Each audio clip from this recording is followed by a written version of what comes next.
তুমি আল্লাহ পাকের সাথে কোনো অবস্থাতেই শিরক করবে না। তুমি আল্লাহ রাব্বুল আলামিনের সাথে কোনো অবস্থাতেই শিরক করবে না, যদিও তোমাকে হত্যা করা হয় অথবা তোমাকে জ্বালিয়ে দেওয়া হয়। স্টেটমেন্টগুলো ভালো করে মনে রাখেন হাদিসের। একটা তো হলো লা তুশরিক বিল্লাহ, আল্লাহর সাথে শরিক করবে না। কোরআনে বহু জায়গায় এমন আয়াত আছে আর কি। এখানে অতিরিক্ত দুটো শব্দ অতিরিক্ত আছে, ওয়া ইন কুতিলতা ওয়া হুররিকতা। যদি তোমাকে হত্যা করা হয় অথবা আগুনে পুড়িয়ে দেওয়া হয়, আগুনে পুড়িয়ে জ্বালিয়েও যদি দেওয়া হয়, ছাই বানিয়ে দেওয়া হয়, তবুও তুমি শিরক করবে না। আর যদি তোমাকে হত্যা করা হয় তবুও তুমি শিরক করবে না।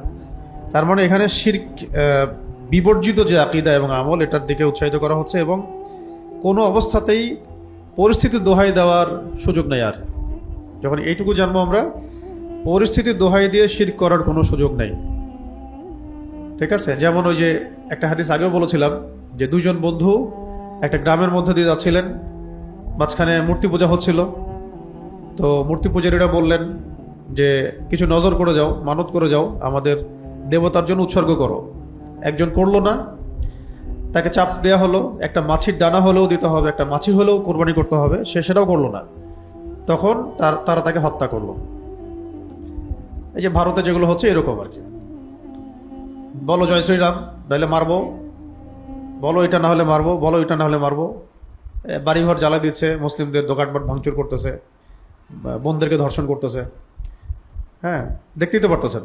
সব তো, এটা তো আর হিডেন কোনো বিষয় না, ওপেন সিক্রেট বিষয় সবার সামনে। সিক্রেটও তো নাই এটার। তো এরকমই ওই কওমও সেটাই করেছিল, কিন্তু সেই ব্যক্তি মাছিও উৎসর্গ করে নাই। নবী সাল্লাল্লাহু আলাইহি ওয়াসাল্লাম বলেছেন যে সে এখন জান্নাতে আছে। আর আরেকজন বন্ধু, সে ভেবেছিল যে মাছি একটা ছোট বিষয়, এটা কুরবানি করলে তেমন কিছু হবে না। তো ওই মাছি সে কুরবানি করে দেয় মূর্তির সামনে।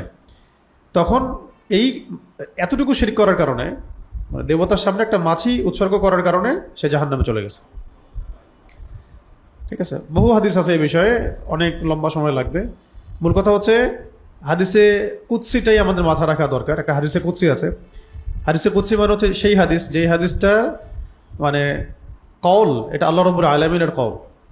মানে আল্লাহ পাক বলেন। যখনই দেখবেন হাদিসের মধ্যে আসছে যে আল্লাহ পাক বলেন, তখন বুঝবেন এটা হাদিসে কুদসি।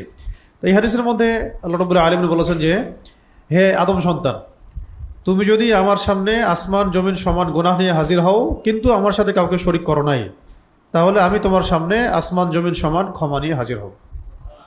এটা হলো শিরকের তাওহীদের একটা বুনিয়াদি হাদিস। শিরক মুক্ত আমল নিয়ে যদি কেউ মারা যায়, ইনশাআল্লাহ জান্নাতে যাবে। শিরক যুক্ত আমল নিয়ে মারা গেলে অবশ্যই জাহান্নামে যাবে।